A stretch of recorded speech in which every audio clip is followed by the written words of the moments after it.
Olá, passageiro. Se você já fez o seu check-in, dirija-se à sala de embarque e boa viagem. Hello, passenger. If you have already made your check-in, please proceed to the departure lounge of the airport and have a nice flight.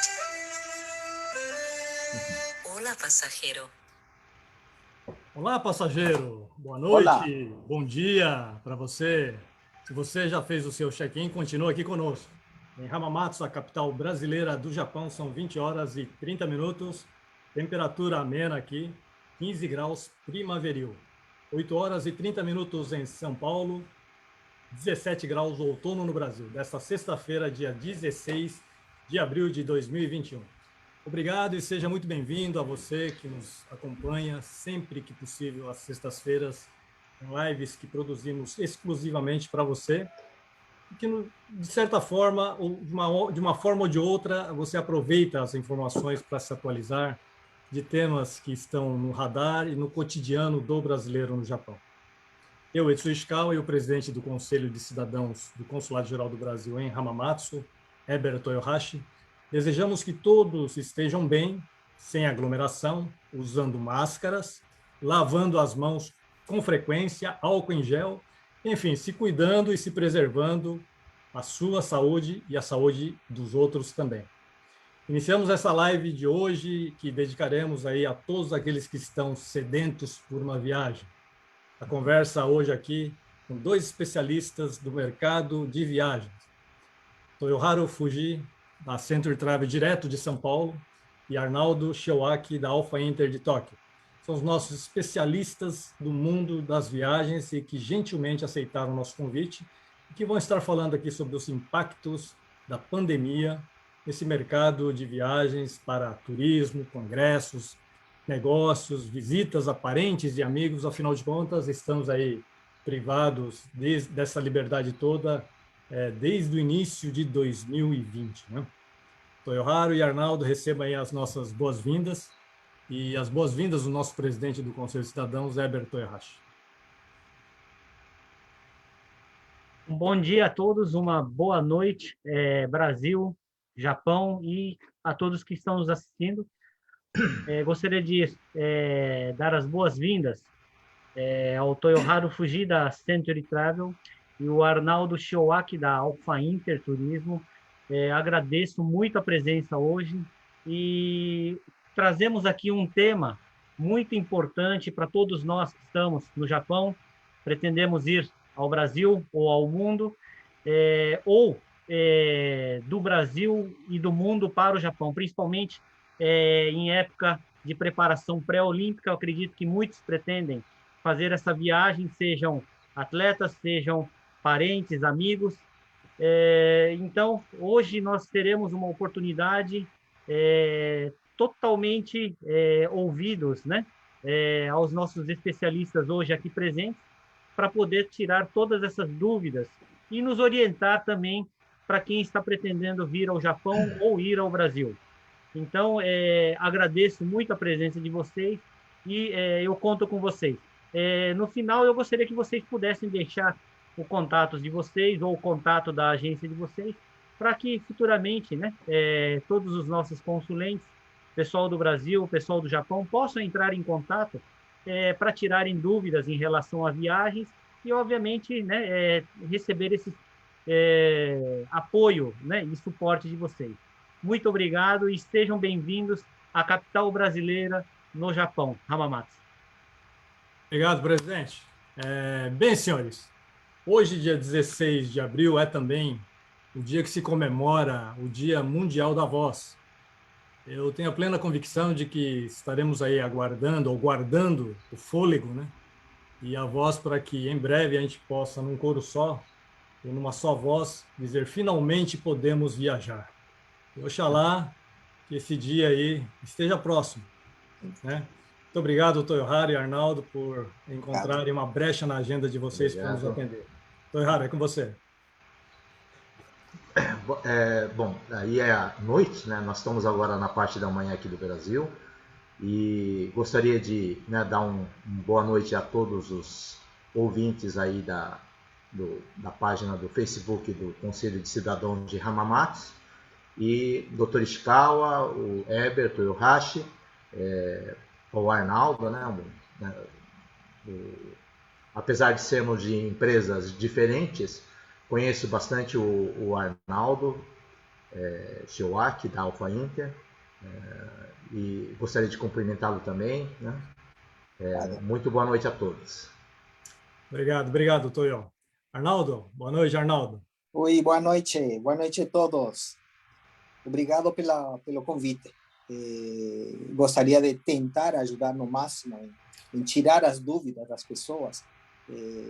A situação atual para viajar é bastante difícil, mas não é impossível, né? A gente gostaria de tentar tirar o máximo de dúvidas, né, de todos vocês. Obrigado. Obrigado, Arnaldo. Olha só, nós estamos falando com duas autoridades, né, dois especialistas que, somados, dão mais de 60 anos de experiência, né? Então, na verdade, assim, o Toyoharu é paulista, né, Toyoharu? Sim. Paulistano? Não, eu sou nascido no interior de São Paulo. Interior de São Paulo. Uma cidade chamada Ourinhos, quase divisa com o estado do Paraná. Pois é. E o Arnaldo, senhores, ele é argentino, é de Buenos Aires, estava falando agora há pouco, e torcedor do Boca. Não é do Boca. Não. River Plate. Do River Esse Plate. detalhe é importante. Esse é um detalhe muito importante, né? Apesar da rivalidade Brasil e Japão, a gente tem certeza absoluta que hoje aqui ninguém vai brigar por conta disso, né? Muito pelo contrário. Muito obrigado. Muito obrigado aí pela presença de vocês. Eu começaria aí pedindo para que o Toyoharu e depois o Arnaldo pudesse estar falando a respeito dessa experiência toda, né, de mais de 30 anos no setor de turismo, coisa que não é simples, né, coisa que não é fácil. A história de vocês aí se confunde com a história da presença dos brasileiros aqui no Japão. O Arnaldo chegou muito jovem aqui, veio para estudar, acabou ficando, acabou entrando no mercado de turismo, acabou ficando. O Toyoharu já um pouquinho mais velho, um pouquinho mais experiente. Foi funcionário da JAL, enfim, muito conhecido nesse mercado. Então, eu gostaria que cada um pudesse estar falando um pouquinho dessa experiência até chegar nos dias de hoje. Você, Toyoharu. Claro, obrigado, doutor Chical. Eu já tenho uma experiência de quase 43 anos dentro do mercado de turismo. Eu iniciei meu trabalho em 1978. Acho que muitos ouvintes aqui nem eram nascidos ainda. E comecei numa das empresas do grupo JAL. A JAL, a Japan Airlines, ela tinha um escritório no Brasil nessa época. Tinha um voo por semana, depois passou a ser 2, depois 3, depois 4. E no caso eu trabalhei dentro da JAL até 1984, até 1991, dentro do grupo JAL, passando por vários, na verdade, setores, né? Comecei como um office boy e entregando documento para as agências de turismo, e depois disso fui passando por setor administrativo, financeiro, passando pelo setor, inclusive pelo setor de cargas também. Então, trabalhei em praticamente todos os setores da JAL, gerenciei algumas das empresas do grupo JAL no Brasil, e em 1991 surgiu uma oportunidade de se tornar independente.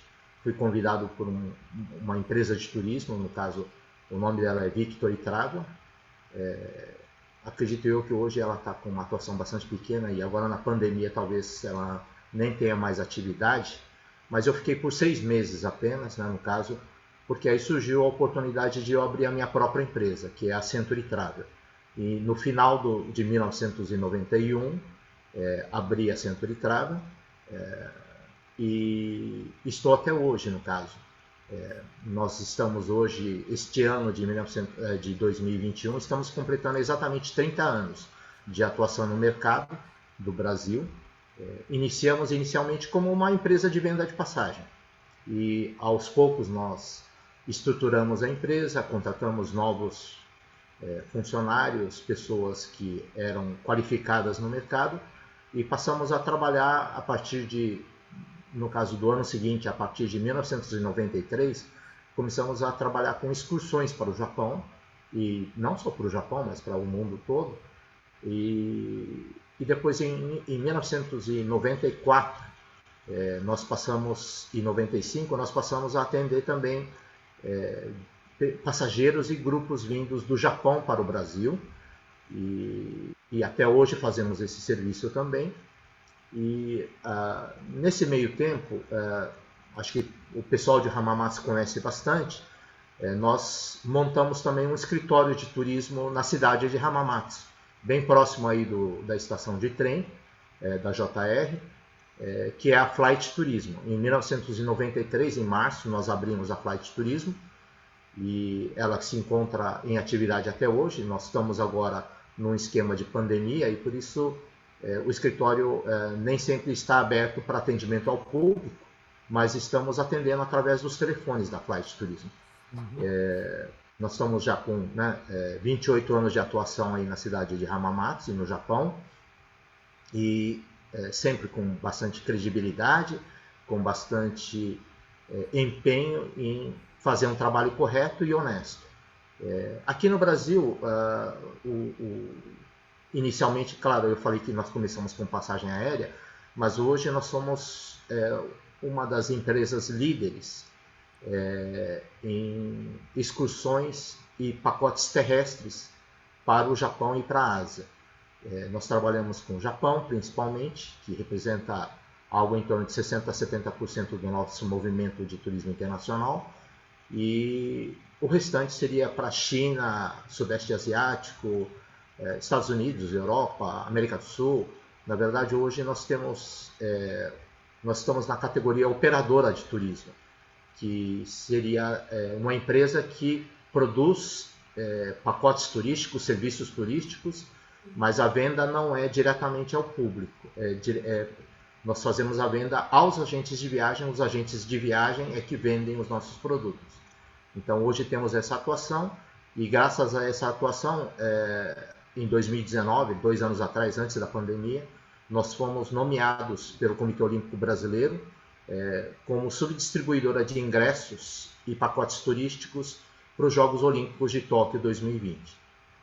Iniciamos esse trabalho em 2019, infelizmente devido à pandemia, teve esse desfecho agora em março, em que o governo do Japão e o Comitê Olímpico de Tóquio informou que não seria possível a entrada de estrangeiros não residentes no Japão. Então nós estamos cancelando nesse momento, infelizmente estamos cancelando os nossos pacotes turísticos. Estamos agora nessa negociação complicada, mas nós estamos nos firmamos no mercado turístico, principalmente com destino ao Japão e à Ásia. Hoje no Brasil, acreditamos nós que somos uma das líderes nesse mercado, né? Bom, fico aqui à vontade, no caso, para a gente conversar um pouco sobre a situação aí da pandemia e o que podemos fazer para ajudar os brasileiros que estão aqui e no Japão também. Obrigado. Obrigado, doutor. Obrigado pela síntese dessa linda história, né? Que você fez parte aí, juntamente com a JAL, né? Que é uma das referências, é uma das bandeiras, é um dos ícones, né? Da aviação japonesa mundial. E a gente fica muito feliz em estar ouvindo aí toda essa narrativa, toda essa história aí de sucesso aí. Você que começou ali lá atrás, né? Carregando documentos, entregando documentos, e hoje poder estar dirigindo aí um grupo tão importante para o Brasil. Arnaldo, você tem uma história também muito parecida, né? Na verdade, você veio muito jovem para cá, tal, Exatamente. 18 anos. Como é que foi isso aí? Na verdade, é muito parecido com o Toyo. Com 18 anos vim para o Japão, em 89 cheguei no Japão. Na verdade, vim a estudar. Era um intercâmbio, uma organização chamada Fundação de Kokai. Só que depois de chegar no Japão, acabei entrando na agência do mesmo jeito que o Toyo, entrei como office boy mesmo. Fiquei bastante tempo exatamente a mesma coisa, indo a pegar as passagens aqui, entregando em outras agências, fazendo o serviço do office boy também, mesma coisa. Passando um tempo, acho que uns 5 anos, tive a oportunidade de a empresa me mandar a abrir um escritório em Gumaquém. A segunda filial da agência, né? A primeira filial foi aberta em Nagoya, e a segunda seria esse de Guma. Em 94, aproximadamente, fui para Gumaquém, seria o primeiro escritório de Guma, seria em Ota. Ota, Oizumi, é uma região também, igual que Hamamatsu, uma região de muita concentração de brasileiros, né? Aí trabalhei desde 94 até 2010. Em 2010, que entrei, fui promovido para ser diretor da agência. Até então, eu trabalhava como gerente na filial de Guma. O serviço mesmo foi sempre a venda de passagens aéreas, pacotes, esse tipo de serviços para o mercado brasileiro mesmo. Ali em Guma, conheci minha esposa, que é brasileira, casei, tenho 2 filhos. Essa também foi uma conquista também. Talvez a maior conquista, né, Arnold? Opa, com certeza. Minha esposa está perto. Então, Esse então detalhe vamos é confirmar importante. isso. Não posso esquecer. Aí, em 2010, virei diretor da agência, já seria, virei diretor, mas de todo o setor estrangeiro, que cuidaria o escritório de Nagoya, o mesmo escritório de Tóquio, que trabalharia com o setor estrangeiro. Em 2012, tiramos a licença IATA. A licença IATA é uma licença que permite que as agências possamos emitir as passagens, ter um contrato direto da companhia aérea. Aqui no Japão, a diferença de outros países, o IATA é um pouquinho mais complicado. De mais ou menos 20 mil agências que existem no Japão, só IATA são só 200 aproximadamente.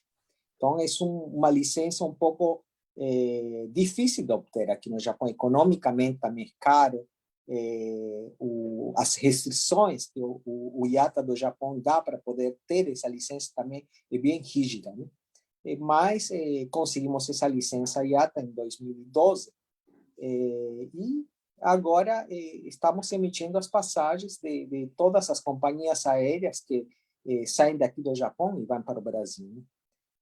Demoramos quase 5 anos em terminar esses contratos, mas no final a gente conseguiu esses contratos com essas companhias, com a maioria das companhias aéreas, atualmente já todas que vão para o Brasil.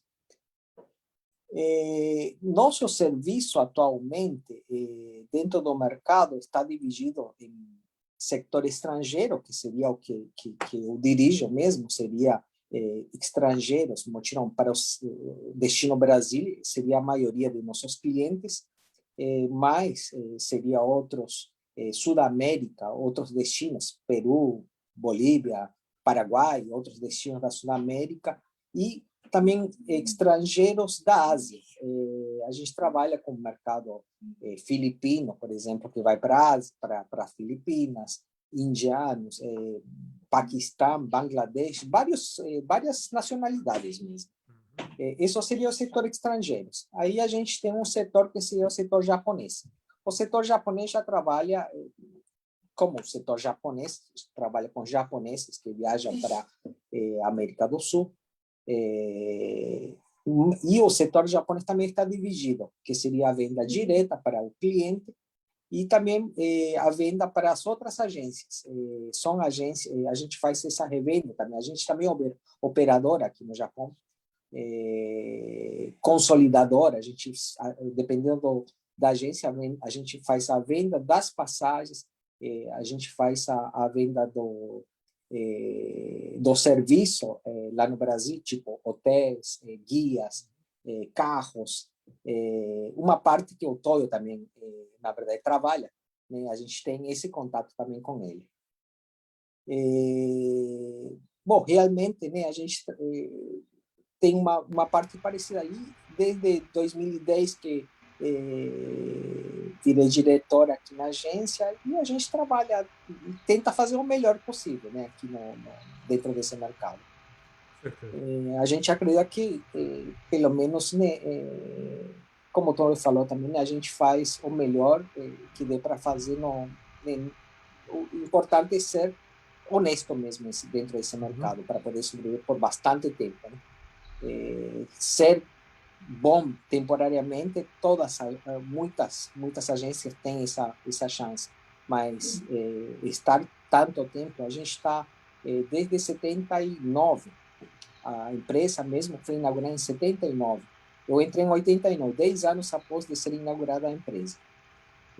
Tem mais de 40 e poucos, 43 anos já aqui no Japão, bastante tempo. Bom, mais ou menos seria isso. Ok, Arnaldo. Realmente a gente observa que tanto a Century Travel quanto a Alpha Inter realmente está dentro da história da presença de brasileiros aqui no Japão, né? Vocês já levaram, trouxeram e continuam ainda levando muita gente, trazendo muita gente do Brasil, levando muita gente para o Japão, do Brasil e Japão, e vice-versa, enfim, mas a gente observa assim que ao longo desses 30 anos, né, da presença de brasileiros aqui, vocês como agência e todos nós que vivemos esse período aqui no Japão, já passaram por diversas situações, diversas crises, né? As mais recentes aí, nós tivemos aí o Lehman Brothers em 2008, né? Em outubro de 2008. Depois, em seguida, quando a economia estava pensando, estava reagindo, aí veio um outro cruzado que foi em 2011, que foi o terremoto e o tsunami, né? E aí houve uma queda considerável. Mas ninguém imaginava que pudesse chegar 2020. Eis que chega 2020, com toda essa situação, algo que a gente não conseguiria jamais imaginar prever, né? O pior daqueles que vive de previsão não conseguiria fazer isso. Eu queria saber assim, 2020, fevereiro e março, quando a coisa começou a pipocar aqui, no Japão estava pior e depois passou para o Brasil. Do lado do Japão, eu gostaria que o Arnaldo falasse um pouco e depois do lado do Brasil. A partir de março, mais ou menos, começou a intensificar essa questão da pandemia, né? E aí as pessoas que estavam prestes a viajar, ou então estavam em trânsito e tal, sofreram pra caramba. Como é que se administrou isso aí no Brasil, Tor? As pessoas que estavam no Brasil em trânsito, então aquelas pessoas que tinham viajado, tinham que voltar para cá, como é que vocês administraram? Deve ter sido muita gente, né? Sim. Falando especificamente do setor turístico, em dezembro de 2019, nós começamos a ouvir informações sobre a pandemia, né, no caso desse vírus, no caso da Covid-19, mas, para falar a verdade, nós que estávamos do outro lado do mundo, achamos que seria uma situação isolada. A gente falou, não, está lá na China, do outro lado do mundo, então vai ter problema lá para os asiáticos, né? Não vai chegar, o Japão, não vai chegar. Não vai chegar tão cedo aqui. E aí, no caso, começou a se falar da pandemia no Japão, e em janeiro começou a surgir, no caso, né, casos também no Japão, né, de turistas. Acho que teve uma guia de turismo e um motorista de ônibus lá da região de Osaka que teve problema de transmissão da Covid. E, né, no caso, eles atenderam, acho que, grupos chineses. Então, nós começamos a ficar um pouco preocupados porque nós tínhamos muitos clientes que estavam programando viajar do Brasil para o Japão, ou para trabalho, no caso, né, a comunidade brasileira aí do Japão, ou então, no caso, os passageiros que estavam indo para ver o Sakura em março e abril. E nós tínhamos, naquele ano de 2020, nós tínhamos uma quantidade considerável de passageiros só no período de Sakura, eram mais de 300 passageiros, e então nós ficamos muito preocupados com essa situação, e que pudesse causar, no caso, algum tipo de transtorno ou então algum risco. E quando chegou fevereiro, nós tivemos na verdade, uma quantidade imensa, absurda de cancelamentos, pedidos de cancelamento, porque o passageiro não queria se arriscar. Falou, eu não vou para o Japão, eu não vou para a China. Né? Nós tínhamos um grupo de empresários para a China em abril, que foram os primeiros a cancelar.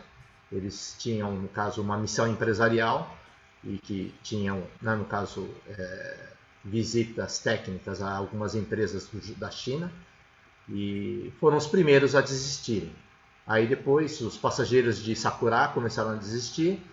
Os passageiros que tinham familiares no Japão, ou então que já tinham um emprego garantido no Japão, esses praticamente não desistiram. Esses mantiveram a reserva. Eles falaram, não, nós vamos, né? No caso já está marcado, nós vamos, né? Senão capaz de eu não conseguir entrar depois no Japão. Então eles resolveram, no caso, fazer isso. Então, para a Century aqui no Brasil, o grande problema realmente foi, no caso, o cancelamento dos turistas que iam para o Japão, para a China, para a Ásia. Esses nós não tivemos o que fazer. No caso, infelizmente, tivemos uma quantidade, né, bastante grande de passageiros cancelados, e o que nós tivemos é que administrar isso. Na verdade, tivemos que convencê-los de que talvez essa situação não fosse tão duradoura quanto está sendo, né? E alguns resolveram manter um crédito para uma viagem futura, outros falaram, não, eu não quero ir por enquanto, né? A gente não sabe quanto tempo vai demorar a pandemia, então, né, vamos, né, no caso, aguardar, então me devolve o dinheiro. Então nós tivemos que fazer o reembolso, claro, na época, por ser uma questão involuntária, e até pelo Código de Defesa do Consumidor do Brasil, que é bastante rigoroso, nós não podemos cobrar nenhum tipo de taxa de serviço para o cancelamento dessas reservas, e tivemos que devolver 100% do valor, independente dos gastos que nós já tivemos para fazer reserva.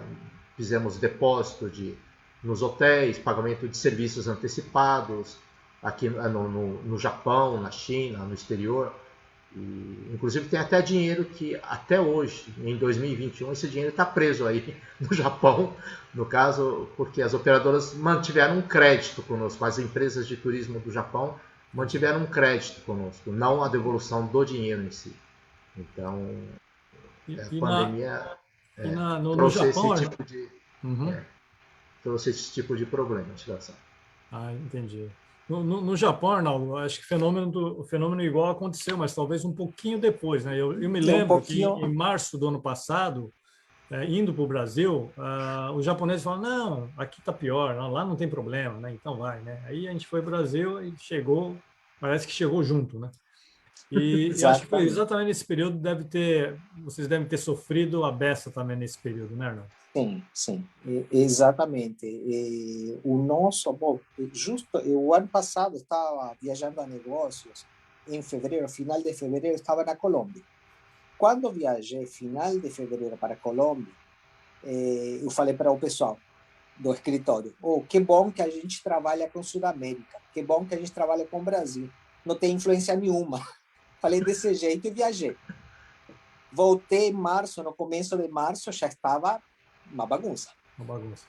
Cheguei em março, eu lembro que no começo de março, o supermercado, nessa época justo foi o pior. Eu lembro que o supermercado estava vazio. Parecia a época do Jishin, né? A época de 11 de março, estava faltando coisas nos supermercados. Sinceramente, estava assim. Eu assustei. Sinceramente, eu voltei, saí de um jeito, só 2 semanas, voltei e estava totalmente diferente. Mas, em essa época, ainda não tinha cancelamentos. Como o Toyo falou, o cliente que está viajando para negócio pode cancelar, mas o cliente que está viajando para visitar a família, normalmente o nosso cliente estaria visitando a família no Brasil. Então, esse cliente não cancelou. Só que o que aconteceu? Chegou mais ou menos, terminou a primeira quinzena de março, aí começou os cancelamentos por parte da companhia aérea. Aí que começou a bagunça mesmo. Só que nessa época ainda era assim. O pessoal falava, então tá, quando que o voo vai sair? Não, por enquanto está confirmado daqui a uma semana. Então muda a minha passagem para a semana que vem. E não era cancelamento por parte do cliente mesmo. Normalmente nessa época era mais cancelamento por parte da companhia aérea. A maioria das companhias aéreas começou a cancelar. Chegou em abril já, a maioria não tinha voos. Eu lembro que no mês de abril, a única companhia aérea que estava voando nessa época era a Qatar. A Qatar foi a única que até agora nunca parou. O restante ficou, a Lufthansa ficou acho que um mês mais ou menos parado, não tinha voos, né? Não tinha como passar os voos para a semana que vem, nada, não, era daqui a um mês. Mas mesmo assim, nessa época, o pessoal fala, daqui a um mês, então troca minha passagem para daqui a um mês. Só que chegou tantos cancelamentos, o serviço que a gente tinha 700, 800 clientes no mês de março, mais 700, 800 no mês de abril. Todo mundo mudando. Então, a gente ficava o dia inteiro só trabalhando para isso, fazer a mudança das passagens. Não era cancelamento nessa época, era tudo mudança. Só que cada vez, uma vez muda, 2 vezes muda, 3, 4, já não. Aí a maioria começou, não, então cancela. Prefiro cancelar, não vou agora. E aí que começou a parte das devoluções mesmo. Então, Arnaldo, aí o que o Tonho falou agora há pouco, no Brasil temos aí o rigor, né, da lei do consumidor, né, e que realmente é bastante complicado. O consumidor sempre tem razão, né? Então, no Japão também, vocês sofreram com essa necessidade mesmo de devolver integralmente os valores de passagem? Como é que foi isso? Na verdade, aqui no Japão já tem os regulamentos que seria assim, tudo vai depender do que a companhia aérea fala. Se uma companhia aérea fala tem taxa de cancelamento, vai ter taxa de cancelamento, independente do motivo, vai ter taxa de cancelamento. Se a companhia aérea, essa companhia aérea fala não tem, não teria. Então, ficou muito dividido, companhias aéreas que faziam devolução total, tinha companhias aéreas que cobravam uma taxa. Para cada caso foi diferente, a parte difícil também foi essa. O amigo recebia o valor total, integral, a devolução, mas o vizinho acaba sendo cobrado. Por quê? Porque cada companhia tem um regulamento diferente, não existe um padrão. Aqui tudo vai depender do que a companhia faz. O serviço da agência seria esse, na verdade. Falar o que a companhia aérea fala para a gente. Perfeito. Vai ser cobrado tanto, bom, a gente repassava essas informações para o cliente. Ali, nesse período, né, Arnaldo, o que acontecia? Assim, o pessoal ia, remarcava 1, 2, 3 vezes, depois pedia, vamos cancelar, vamos devolver o dinheiro e tal. Nesses casos aí, Tonho, por exemplo, no Brasil, ou mesmo no Japão, né, Arnaldo? A pessoa que tem a devolução integral, alguém fica com prejuízo. Esse alguém acaba sendo a agência, é isso? Na prática? Não. Na verdade, o que acontece? Por exemplo, no Brasil, logo que a pandemia começou, o Brasil, não sei se vocês acompanharam, março, né, no caso, meados de março de 2020, é que começou a pandemia para valer no Brasil. E logo que isso aconteceu, as companhias aéreas brasileiras, né, a Latam, a Gol e a Azul, principalmente, essas 3, elas pressionaram o governo porque elas ficaram preocupadas com o número de cancelamentos que haveria. E no caso das companhias aéreas, são milhares, né, no caso de casos que eles estão atendendo diariamente, então seria uma coisa absurda, no caso, e as companhias aéreas não iam ter caixa, não iam ter dinheiro para poder pagar esses reembolsos. Então eles pressionaram o governo federal e o ministro Paulo Guedes, que é da economia, ele, no caso, imediatamente ele, no caso, criou uma medida provisória, acho que é 925, se não me engano, em março, dizendo que as companhias aéreas não poderiam cobrar multas no reembolso, porém poderiam devolver esse dinheiro em até 12 vezes ou em até 12 meses. Então, se por exemplo era março de 2020, ele poderia devolver até no máximo até março de 2021 esse dinheiro. No caso, ele não precisava devolver de imediato. Ele só devolveria quando houvesse caixa, dinheiro em caixa da companhia aérea. Então, para a companhia aérea ficou uma situação muito cômoda, ficou muito fácil, né, administrar o dinheiro nesse período de crise, porque eles...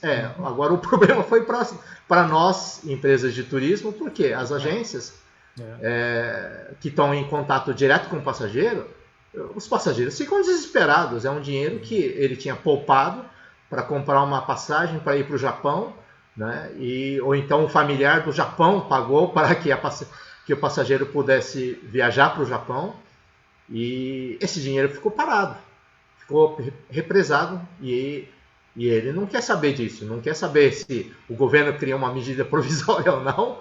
E foi, na verdade, no caso, tivemos muitas reclamações. Infelizmente tivemos reclamações, mas no caso pressionamos as companhias aéreas e principalmente no caso da Emirates, que era uma das companhias que tinha bastante fluxo de turistas e viajantes para o Japão, eles decidiram, no caso, depois de mais ou menos 3 ou 4 meses, começaram a fazer os reembolsos.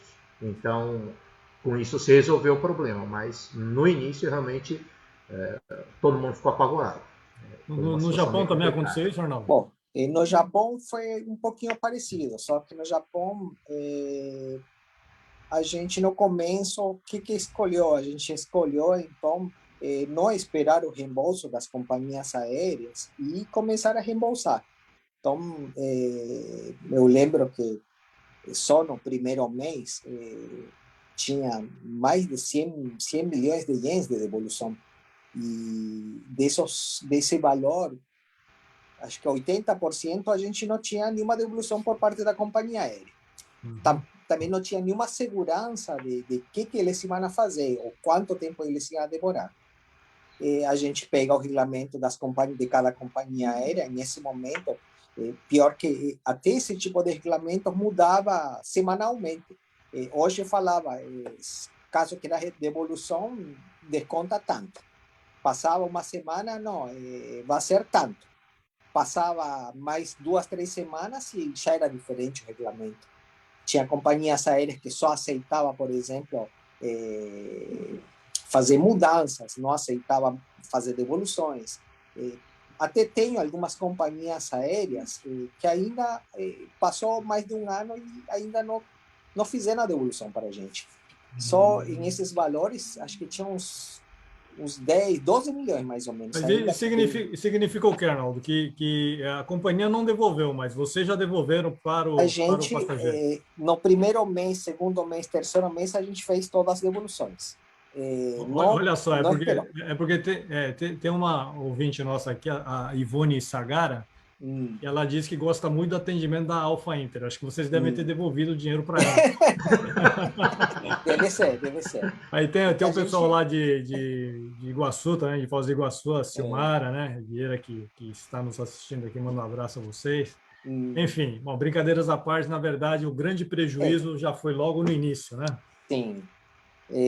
A preocupação era, na verdade, se a companhia aérea vai fazer essa devolução para a gente. A gente não tinha essa segurança ainda. Mas a gente sabia que esse dinheiro é suado mesmo, não teve jeito. Era uma parte que a gente poderia resolver. Então, o que dava para resolver, a gente resolveu. Então, acabou fazendo essas devoluções, né? Essa parte mais assim de pecuniária, né, de valores, tal, lógico, é uma parte muito importante. Mas muita gente nesse período de março, abril, e o Brasil é muito longe do Japão, né, e vice-versa. E todos os voos com conexões, né? Muitas vezes conexões longas, tal. E nessa incerteza, o que aconteceu bastante, né, que chegou ao nosso conhecimento aqui, inclusive aos consulados aqui do Japão, é que muita gente que embarcou no Brasil, sobretudo no Brasil, tiveram problemas ali na conexão de não conseguir entrar novamente numa aeronave para poder dar sequência para chegar no Japão, por conta exatamente da edição de medidas aqui por parte do governo, né? no sentido de proibir a entrada, tal. Então isso deve ter causado um problema muito sério, né? O que você diz? Você tem essa experiência, Arnaldo? Como é que foi? Bom, sinceramente eu tenho. Esse foi um problema assim. Passageiros. Teve uma época que as companhias aéreas, o governo japonês, toda semana mudava um pouco o regulamento do Japão.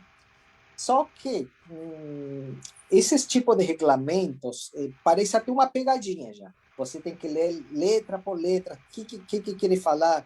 Passa um tempo embaixo, fala que não queria falar o que falou em cima. Até entender exatamente o regulamento do Japão, sinceramente foi difícil. Toda sexta-feira, não sei por que toda sexta-feira, 7, 8 da noite, eles começaram a mudar o regulamento. Eu lembro que uma vez, eu acho que deve se referir a esse voo, teve um problema com os clientes de Lufthansa, que vieram via Alemanha. O pessoal saiu da Alemanha, na época, no dia que saiu, não tinha nenhum regulamento, chegou na Alemanha. O regulamento do Japão, o problema, sinceramente, como teve tantas mudanças, eu não lembro exatamente qual que foi o problema, qual que foi o detalhe mesmo. Mas eu lembro que teve uma mudança no regulamento do Japão, que não estava claro, na verdade, que não estava claro. Então, as companhias aéreas não deixaram embarcar de Frankfurt para o Japão, porque não estava claro esse regulamento. E o cliente precisou voltar para o Brasil. O que aconteceu, eu acredito que foi só essa vez que teve esse problema grave mesmo, né? Porque, na verdade, esse problema grave não foi resolvido. A companhia aérea falou que foi utilizada a passagem e o cliente precisou comprar outra passagem para vir para o Japão. Essa parte eu lembro exatamente o problema mesmo. Nesse aspecto, eu perguntaria assim para o Toyo o seguinte, assim, lá do Brasil, né, normalmente o Brasil é que os brasileiros que embarcam no Brasil para vir para o Japão, eles se deparam com os regramentos, com as determinações da imigração daqui, né? Agora, o Ministério da Saúde, etc. e tal. E quem no Brasil é o porta-voz de tudo isso acaba sendo então o consulado japonês aí do Brasil. Vocês consultam? Existe essa obrigação? Quer dizer, vocês, eu digo, não só a agência, mas a própria companhia aérea teria esse protocolo, essa obrigação de consultar, digamos assim, diariamente, né? Ainda mais nessa pandemia, se existe alguma alteração sobre o regulamento de entrada ou não para poder embarcar esse passageiro com segurança? Como é que é isso? Sim, olha, na verdade, nos tempos de hoje de pandemia, a situação é bastante difícil, tanto para o agente de viagem quanto para a companhia aérea, porque é o que o Arnaldo falou.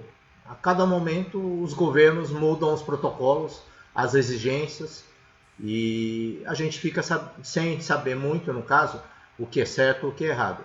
Esse exemplo que o Arnaldo deu da Lufthansa, não foi com um cliente nosso, mas que chegou a embarcar de São Paulo até Frankfurt.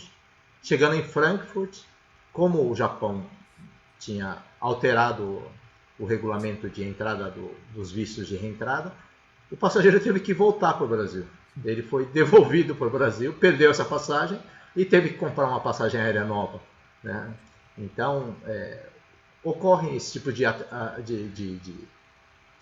problema e normalmente o ônus, no caso o problema, sempre acaba recaindo sobre o passageiro, porque a companhia aérea considera que a obrigação de saber quais são os documentos e exigências para entrada no país de destino é do próprio passageiro.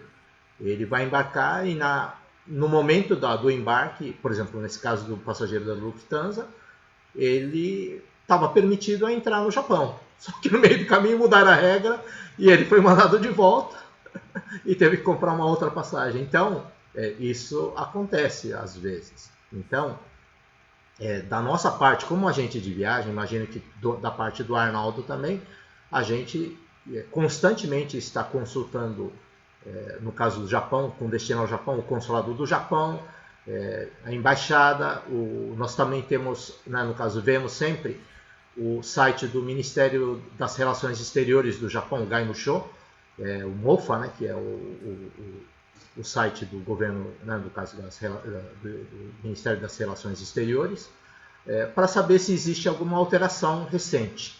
Então, nós temos feito essa busca e a companhia aérea, ela tem os meios dela, no caso.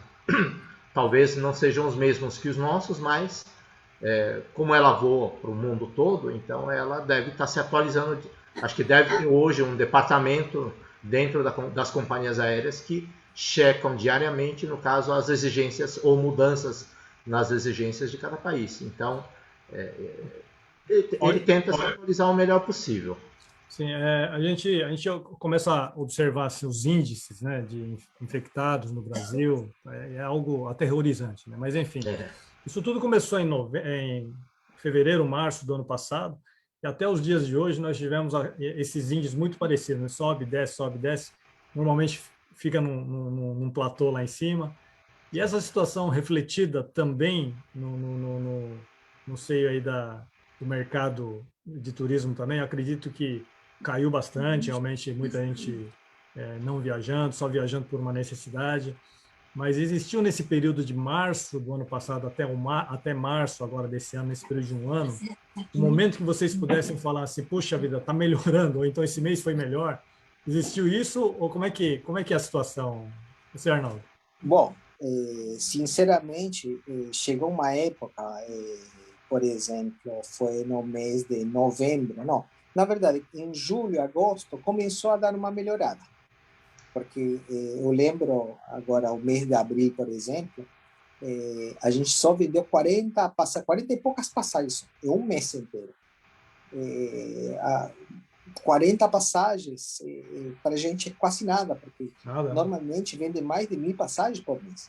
Só vendeu 40 e poucas em um mês. Aí chegou uma época que foi melhorando, outubro, novembro, dezembro, até dezembro, eu pensei, pelo menos a gente já saiu do fundo do buraco mesmo. Agora, chegou em dezembro, começou o problema da variante e voltou tudo de novo. Isso que senti que a gente sofreu muito agora em dezembro, janeiro. Tinha dado uma melhorada bastante boa. Eu não falo que voltou ao normal, porque não volta ao normal. Então foi mais para o final do ano, né? Na verdade, foi mais para o final do ano, novembro, dezembro, por conta das festividades de final do ano e tal. Isso é uma reação normal, né, Toyo? Provavelmente. Sim. Isso que o Arnaldo passou aconteceu mais ou menos um movimento semelhante, tanto aí do lado da Flight Turismo em Hamamatsu, quanto aqui na Century Travel também. No caso, nós imaginávamos que em março, abril, o Japão estaria reabrindo as fronteiras para turistas e também, no caso, o que a gente tivesse um fluxo maior de idas e vindas dos brasileiros entre Brasil e Japão, Japão-Brasil. Mas isso no final do ano. E agora, no início do ano, a gente, infelizmente, teve, no caso, um aumento brutal e tudo retrocedeu, na verdade. O Arnaldo disse que vendeu, uma empresa que está acostumada a vender mais de 1.500 passagens por mês, vendeu 45 passagens. A Century Travel chegou a vender alguma passagem nesse período, aí, digamos, aí no final do ano, quando parecia que a coisa ia melhorar, aqui para o Japão, não? Como é que ficou? Sim, mas mesmo assim, mesmo nessa época do ano, a gente não chegou a atingir nem 100 passagens vendidas para o destino do Japão. Né? Isso já em época que está melhorando. Né? Em época, por exemplo, em alguns meses do ano, ano passado, de 2020, teve meses em que a gente não embarcou nenhum, foi 0 embarques para o Japão. Né? E não é um único mês, vários meses com 0 embarques para o Japão. Mas só para entender, assim, na verdade, assim, esses embarques todos, aí, acho que no decorrer desse período de um ano, a grande maioria são de brasileiros que ou moraram aqui, que voltaram para o Brasil, estavam no Brasil, estariam retornando com visto permanente. É isso que aconteceu, Arnaldo? Vocês estavam... Bom, só aclarando, 40 e pouco foi no primeiro mês da pandemia, em abril. Primeiro mês. Isso, o primeiro mês, pelo menos não foi 0, mas para a gente, 40 e poucas um mês é Mas assustador. era passagem somente de ida ou ida e volta? Em essa época era ida e volta, a maioria era ida e volta. Isso também mudou totalmente. Antes da pandemia, as passagens eram 80% ida e volta, 20% era só de ida apenas. Agora é totalmente o contrário. Passagens ida e volta quase não são vendidas atualmente. A maioria é passagens só de ida. Quem teve, normalmente tem algum motivo grande para poder retornar, ou já guardou o dinheiro que queria guardar, ou tinha algum objetivo em tempo ou em dinheiro, aí ele está retornando. Fora isso, essas passagens ida e volta, que seria para visitar a família, assim, esse tipo de casos está quase zero agora. Mudou bastante a situação.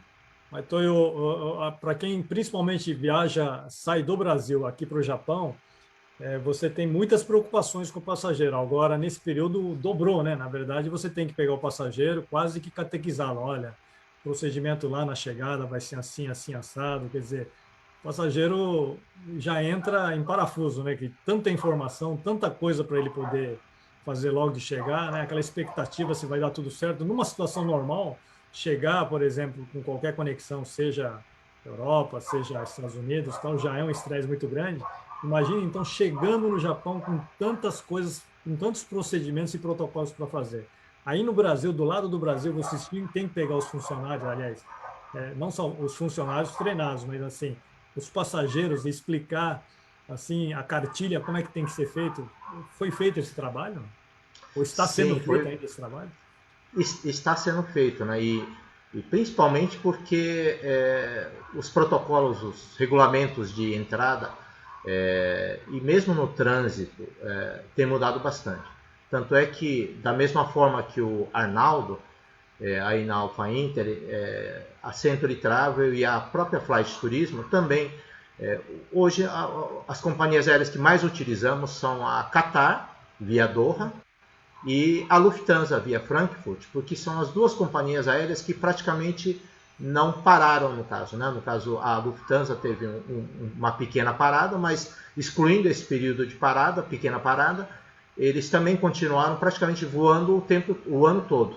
Então, e são as que têm menos exigências. E no caso, no trânsito, os procedimentos são bastante simples. Então, normalmente a gente tem direcionado para essas duas companhias aéreas. E agora, com relação aos protocolos de entrada no Japão, eles têm alterado muito, muito.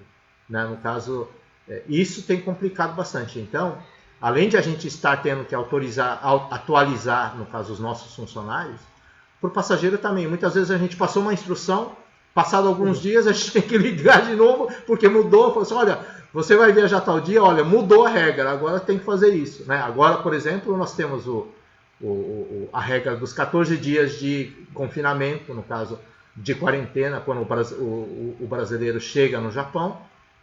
Então, tem que ficar 3 dias num hotel designado pelas autoridades sanitárias aí do aeroporto.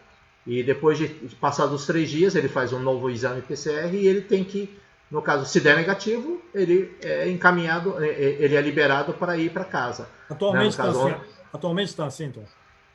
Isso. Atualmente, no caso, o procedimento é esse. No caso, o passageiro tem que fazer um exame PCR até no caso, nas 72 horas do embarque para o Japão. E ele embarca normalmente e, no caso, aliás, uma coisa que vale a pena informar aí os brasileiros, hoje o governo do Japão só está aceitando os casos de reentrada, os reentres, né? No caso, principalmente das pessoas que têm o visto de permanência aí do Japão, e para outras categorias ainda, no caso, está sendo analisado caso a caso, no caso para passageiros que necessitem tirar um visto para ir para o Japão. Chegando no Japão... Lembrando que isso é algo muito recente e não se sabe quanto tempo vai levar, né? Pode mudar. Exato. Esse é um grande problema, né? No caso, muda muito. Mas o procedimento atual é esse. O brasileiro depois tem que preencher, no caso, através de um site do governo do Japão, no caso um questionário, em que no caso ele tem que baixar um aplicativo de celular, né, acho que chama Cocoa, né?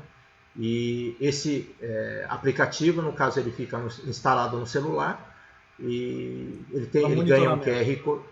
Ele ganha um QR Code e nele ele vai colocar todas essas condições de visto e de condições de saúde, no caso, com relação ao exame PCR e tudo mais. E aí, chegando no Japão, ele passa pela autoridade de imigração. Verdade, ele tem que assinar, ele tem que também preencher um documento chamado carta de compromisso em português, né? Acho que em inglês é written pledge, eu acho, né? E esse documento ele tem que ser preenchido e entregue também na chegada no aeroporto de Narita. Isso a gente passa para os nossos clientes, mas a gente passa essa instrução. Aí, no caso, chegando no Japão, ele faz um novo exame PCR no aeroporto de chegada. Demora. Hoje parece que o procedimento está um pouco mais rápido, mas mesmo assim está demorando em torno de 1h30, 2 horas, né, no caso, para enfrentar a fila e fazer o exame e aguardar o resultado. E aí ele é encaminhado para um hotel, nos moldes de um business hotel, e quarto pequenininho. Isso é o governo, no caso do Japão, que custeia. Ele fica por 3 noites nesse hotel. Esperando o resultado. Esperando o resultado. E ele não pode sair do quarto. Ele fica preso dentro do quarto. Ele tem café, almoço e jantar no apartamento. Eles levam, no caso. E então tem um serviço de quarto. Mas não pode sair, não pode fazer nada. E todos os dias ele tem que entrar no aplicativo, no Cocoa, para atualizar a condição de saúde dele. Se ele está com uma dor de cabeça, uma febre, alguma reação, então ele tem que relatar isso fielmente dentro do aplicativo. Passados 3 dias, passados 3 dias, ele faz um novo exame PCR. Se der negativo, automaticamente ele é liberado para ir para a residência dele no Japão. Só que ele não pode pegar um detalhe, ele não pode pegar transporte público. Coletivo, né? Ele não pode, né, no caso, pegar nenhum tipo de transporte público. Então o parente tem que ir buscar aonde ele estiver. Então o parente vai mandar, ele vai mandar um WhatsApp ou uma mensagem para o parente informando aonde ele está. Aí eles vão buscá-lo, né? E ele tem que ficar ainda mais 11 dias em casa, sem sair, né? Esse é o compromisso, né? É o compromisso, né? Já vimos casos de passageiro que 4, 5 dias depois apareceu lá no nosso escritório da Flight, lá em Alma Matos, e a gente levou um susto. Falou, o que você está fazendo aqui? Né? Então, viu, Arnaldo? O nosso amigo Mário Makuda, deve ser de Guma. Ele tá, colega. Ele tá mandando um abraço a vocês aí.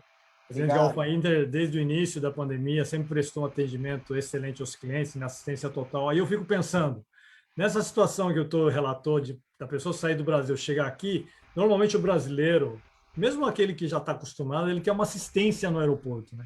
Então, nessa situação hoje, relatada pelo Tô, é impossível, por exemplo, um atendente teu, alguém aí da Alpha Inter, por exemplo, estar lá no aeroporto e recepcionar a pessoa, né?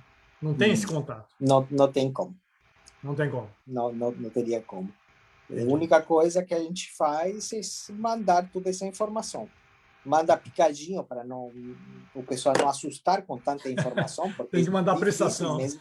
Exatamente. Porque, sinceramente, é muita informação. Mas para o pessoal que está saindo daqui do Japão, vai para o Brasil e volta. Então, imagina, fica o dobro de informação mesmo. Entendi. O Tô explicou agora a saída do brasileiro que, enfim, ele embarca no Brasil, chega aqui com todos esses protocolos que pode mudar a qualquer momento. Agora, o brasileiro que se encontra hoje no Japão e ele precisa ir embora porque muitas vezes tem um problema de saúde, sei lá, ele tem que estar lá no Brasil, precisa por uma necessidade, o parente está doente, tal, enfim, ele precisa de qualquer forma. E o que ele pode, de que maneira ele procede, Arnaldo? Bom, a compra da passagem continua a mesma coisa, não tem muita Mudou. diferença nesse sentido com o que era antes, né? O problema maior, pô, seria o teste de PCR mesmo, precisa de um atestado negativo de RT-PCR. O Brasil pede RT-PCR. Lembrando que Então, não é barato, né, Arnaldo? não é barato. Você sabe quanto é que fica? As clínicas, depende de cada clínica, lugares baratos, clínicas baratas, mais ou menos 15 mil ienes. Na região de Tokai, já seria ou Shizuoka mesmo, 20 a lugares caros, chega a 40 mil ienes. É muito caro mesmo, dependendo da passagem, quase o valor da passagem. Uma passagem promocional, às vezes a gente encontra por 60 e pouco, 70 mil ienes, e o teste às vezes acaba sendo 40 mil ienes. Porque o problema do teste seria assim, tipo, aqui no Japão é muito limitado os testes. A clínica dar um atestado em inglês, mais limitado ainda. Então, o que acontece? Tem teste de PCR, mas ele não dá o testado, ou dá o atestado, mas não dá em inglês. Então, tipo, isso não funciona. Então, para poder ter tudo completo, são poucos lugares, são clínicas limitadas mesmo. Então, o pessoal está tendo problemas mais nesse sentido. A gente ajuda, bom, sinceramente, a gente cobra uma taxa, mas ajuda a fazer uma reserva em essas clínicas. A gente procura uma clínica que seja perto da residência dele, um lugar barato, mas Isso, mesmo assim, e essa negativação tem que estar, essa declaração tem que estar em inglês também. tem que estar em inglês. Aí tem detalhes, tem que estar em inglês, tem que ter horário, por exemplo, horário que foi feita a coleta. Os problemas maiores que a gente tem no aeroporto, ou que a gente sempre pede para mandar uma foto do atestado. Então, a gente recebe muitos atestados. Aqui no Japão, o atestado só sai em japonês, por exemplo. Mas esse atestado só em japonês não serve. Então, ele vai ter que tirar outro, por exemplo. Não serve, deixando claro, não serve por quê? Porque a pessoa, o passageiro, ele leva consigo lá na imigração, lá no Brasil, que ele tem que apresentar isso. Não, ele vai apresentar aqui no aeroporto para a companhia aérea. Quem vai checar primeiro essa parte da documentação, no Japão seria a companhia aérea. Então, se a companhia aérea vê que esse documento não está completo ou tem alguma falha, ele não vai deixar embarcar. Então, na verdade, esse documento, esse exame, em princípio, é para saber se a pessoa está apta à viagem, quer dizer, não Sim. está contaminado, ele Sim. pode entrar dentro do avião e ficar Exatamente. lá, viajar sem problema. Exatamente. Mas é documento também que é exigido no Brasil? Na verdade, seria exigido no Brasil, mas como no regulamento ele fala que quem tem que checar essa parte, seria a companhia aérea, na prática mesmo, se a companhia aérea checa, no Brasil não está sendo tão checado, né, sinceramente. Mas o certo seria chegar no Brasil e mostrar novamente esse atestado. Na prática, sinceramente, quem checa mesmo a companhia aérea não seria só o atestado, também tem a parte da declaração de saúde, do Anvisa mesmo. Se não tiver essa resposta, a companhia aérea também não deixa embarcar. Né? Às vezes os clientes falam, não, mas isso aí eu faço depois. Não dá para fazer depois. Porque sem esse documento, sem essa comprovação de que ele fez a declaração de saúde, a companhia aérea não deixa embarcar. Então, são dois documentos 100% necessários.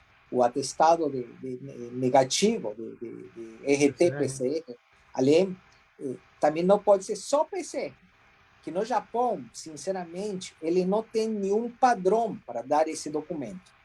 Cada clínica dá de um jeito diferente. Tem clínicas que só coloca a data que foi feito o exame, não serve. Tem que ter o dia da coleta, tem que ter o horário da coleta. Uhum. Às vezes a pessoa coloca só o teste negativo de PCR, só PCR, também não serve. A companhia não deixa embarcar, tem que estar escrito RT-PCR. Pode estar entre parênteses, tudo bem, mas tem que ter. Pode ter qualquer outro nome, mas tem que ter esse RT-PCR no atestado, senão ele não deixa embarcar. E o do Anvisa também é obrigatório, né? Muita gente não dá importância a esse do Anvisa. A gente fala, né? É necessário que você deixe feito, vai ter que mostrar lá na hora do check-in. Às vezes o pessoal acaba deixando a última hora, tenta fazer no aeroporto, a internet está ruim, o site do Anvisa está ruim, e até a última hora tentando ver se vai poder embarcar ou não.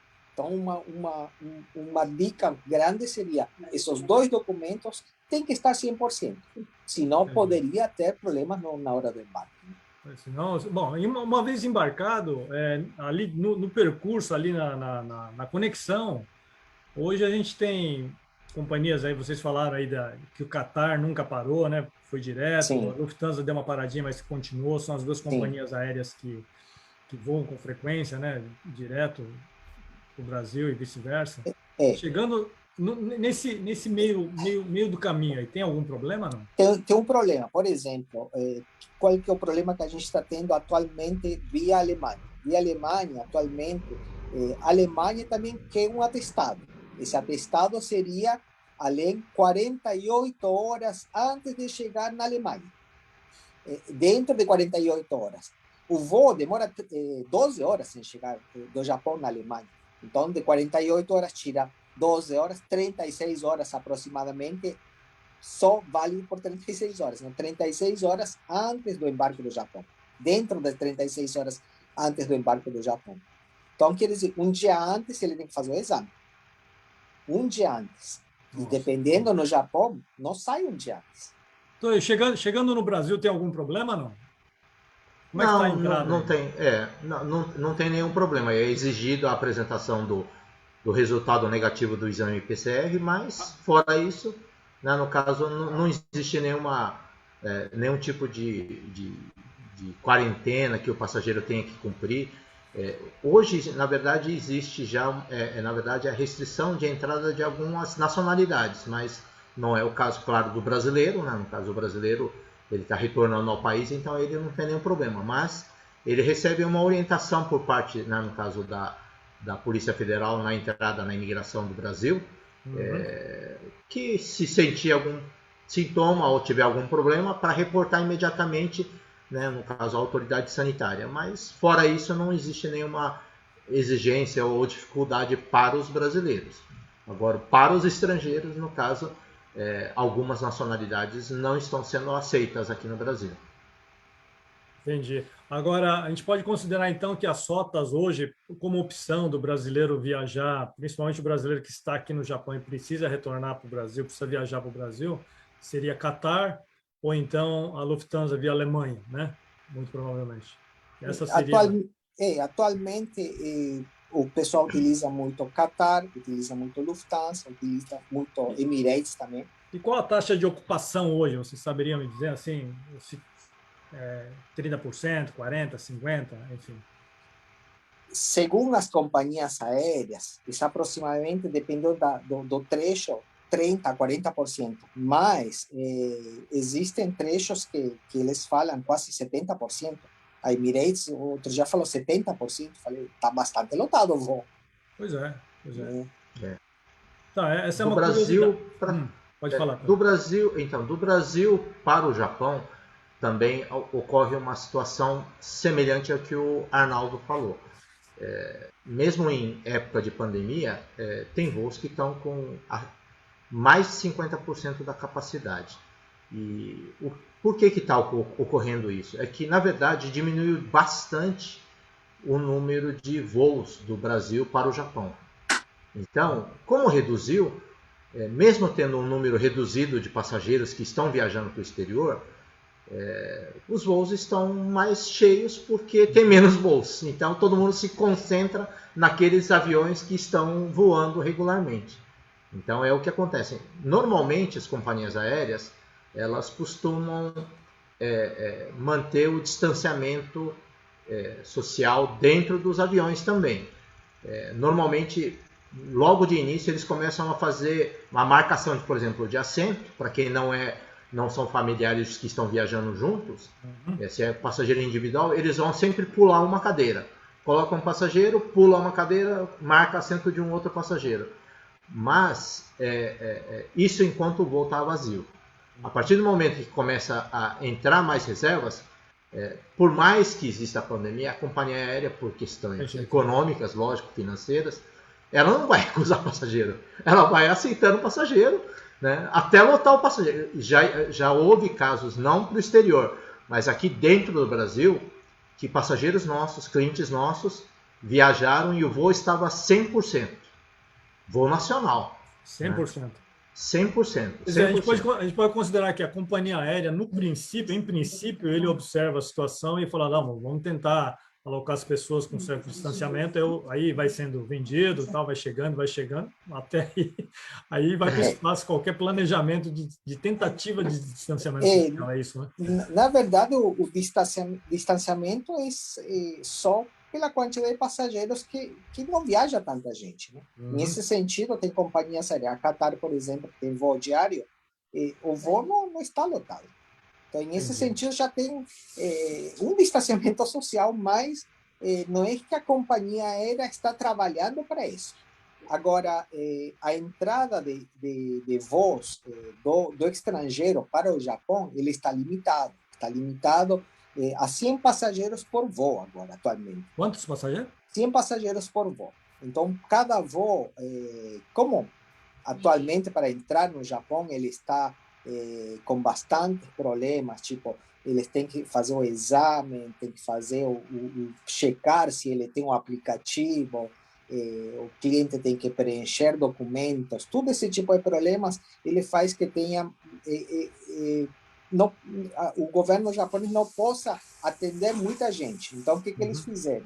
A partir do mês passado, eles tinham limitado para 60 pessoas por voo. Só que 60 pessoas é muito pouco. A companhia aérea reclamou. Aí, com isso, agora, atualmente, está sendo 100 pessoas por voo. Isso já é uma obrigação que o governo japonês está dando para as companhias aéreas. Então, as companhias aéreas, atualmente, são obrigadas a, no máximo, trazer 100 clientes por voo.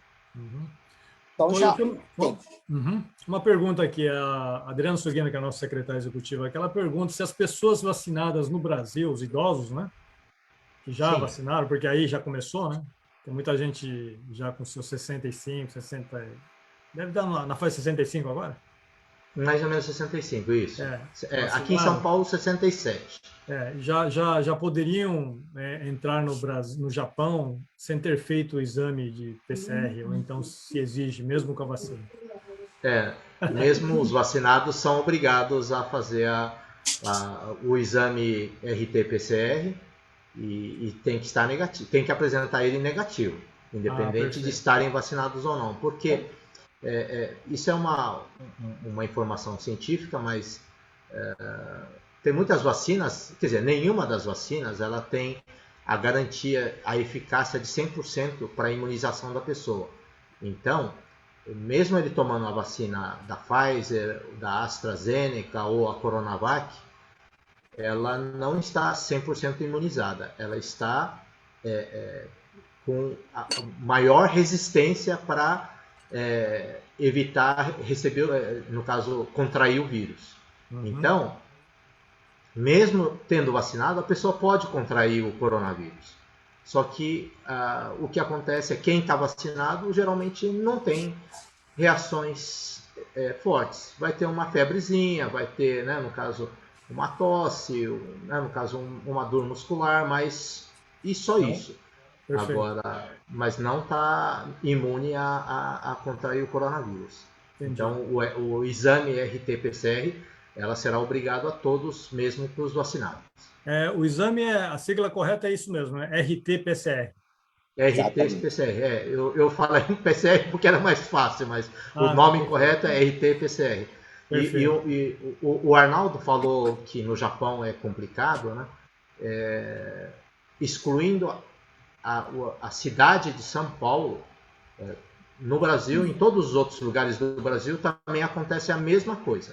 Né? No caso, fazer um exame e obter o resultado em inglês ou em menos de 72 horas é bastante complicado. Né? No Brasil, o único aeroporto no Brasil no aeroporto de Guarulhos, existe um laboratório que no caso chama CR Diagnósticos e que no caso ele emite, ele faz o exame e emite o resultado em até 4 horas. Com segurança? Com precisão? segurança. Inclusive, um detalhe importante, o resultado pode ser emitido em inglês e em japonês também. Olha, Então, se for necessário, no caso, o passageiro pode pedir para que o resultado saia em japonês e ele leva isso. E isso é aceito aí, no caso, no Japão, pelas autoridades sanitárias.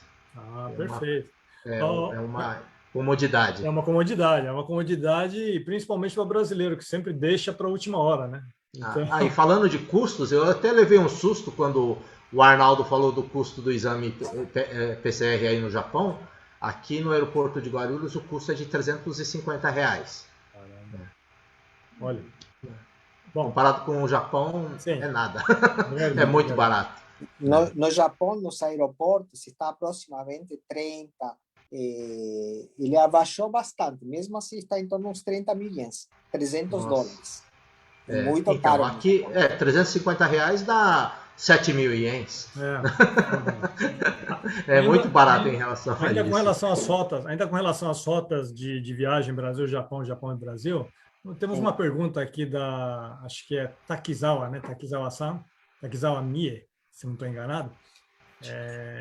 Ela pergunta assim, como está o trânsito nos Estados Unidos? Ou seja, provavelmente viagem via Estados Unidos. Existem restrições? Como é que está essa situação? O problema maior de uma viagem via Estados Unidos é daqui do Japão, transitar por Estados Unidos e ir para o Brasil, dá.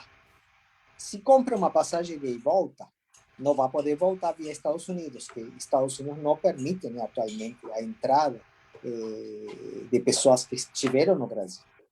Então, ida dá para ir, não daria para voltar. Uhum. Tem esse problema. Mas para transitar, apenas são os mesmos exames, né? RT-PCR, tem um documento de saúde também dos Estados Unidos, depende da cidade que transita, mais um documento, em vez de ser um documento, vai ser 2, mas é simplesmente preencher esse documento online. Fora isso, não tem nenhum requisito a mais para transitar por Estados Unidos, fora o visto, né? O visto seria necessário, sim. Perfeito. O Paulo Oikawa, ele está perguntando se, então, significa que existem voos para o Japão via Japão, Brasil, Japão, via Alemanha? Sim, Quais existe. quais seriam as rotas mais tradicionais? Quer dizer, normalmente via Frankfurt ou então... Sim, via Frankfurt é o mais tradicional. Via Frankfurt, no caso, é o mais tradicional pela Lufthansa. Perfeito. Só tomar os cuidados devidos, né? Naturalmente. Sim. Atualmente... Só um detalhe no caso com relação a viajar de avião. Isso, na verdade, é uma pesquisa feita nos Estados Unidos com alguns milhares de aviões e foi comprovado cientificamente que a probabilidade de você contrair o coronavírus, dentro do avião é menor do que se você estivesse dentro de um escritório. Ou dentro de um supermercado, ou dentro de um shopping center. Porque, acho que assim, muita gente não conhece, mas tem os aviões, eles usam um filtro que é de alta eficiência, acho que chama HEPA, H-E-P-A, né? E que é um filtro que é utilizado inclusive em hospitais, e ele filtra, e no caso ele filtra o ar a cada 3 minutos. Existe uma troca, né? Existe uma troca. Então, a cada 3 minutos, no caso, o ar é trocado. Uhum. E nesse período de 3 minutos, no caso, a pessoa fala assim, mas tem ar-condicionado dentro do... Então, aquele vírus está circulando, mesmo nesses 3 minutos, está circulando dentro do avião. Não está circulando dentro do avião. Por quê? Não sei se vocês já perceberam, no teto do avião, no caso, no teto do assento, tem uma saída de ar. E esse ar-condicionado, o movimento é de cima para baixo. Uhum. Então, e embaixo do assento, no piso do assento, tem alguns furinhos dentro, por onde o ar é sugado. Então, ele não circula dentro do avião. ele é jogado de cima para baixo, ele é sugado para baixo da aeronave. Então, esse ar não volta. Então, existe essa segurança. Então, para quem quer viajar, no caso de avião, é mais seguro do que ele visitar uma agência de turismo, uma repartição pública, um supermercado.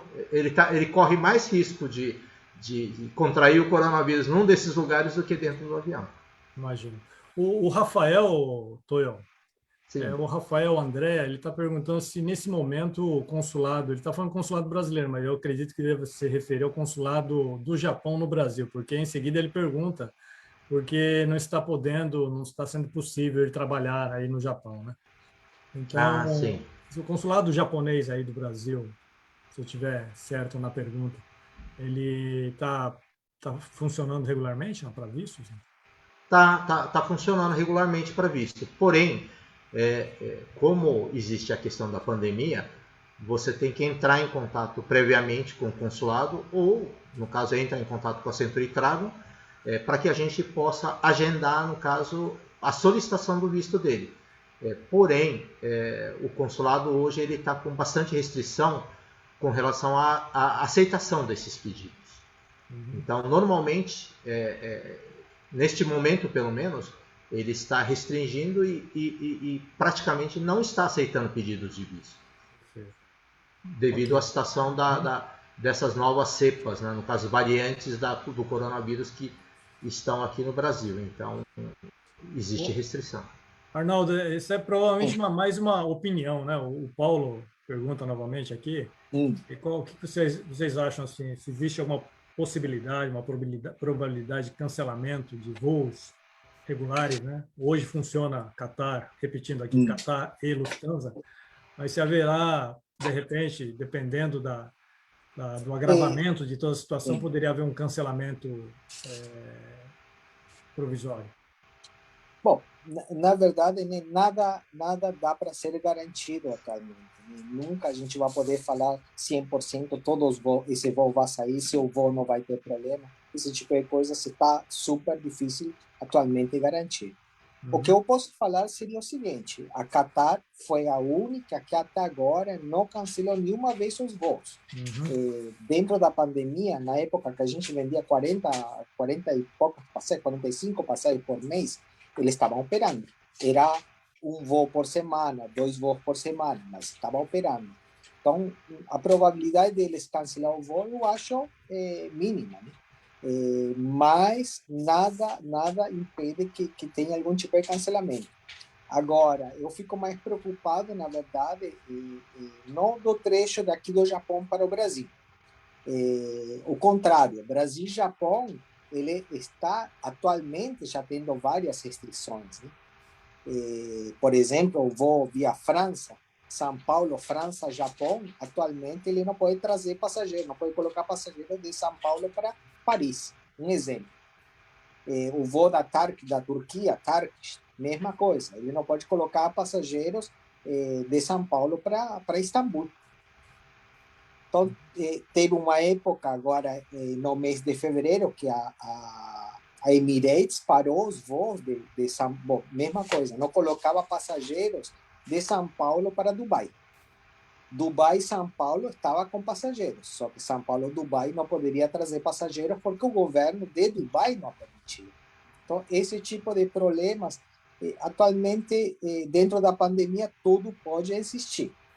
Agora, saída do Japão para o Brasil, eu acho um pouco menos essa probabilidade. Então, a gente observa que as pessoas que realmente têm essa necessidade de viagem que estão viajando, né? E normalmente são pessoas, muitas vezes, com algum problema de saúde. Exatamente. E tal. E a gente imagina o seguinte, quer dizer, num voo atual, existem, pelo que a gente ouviu falar assim, restrições até alimentares, né? Me parece que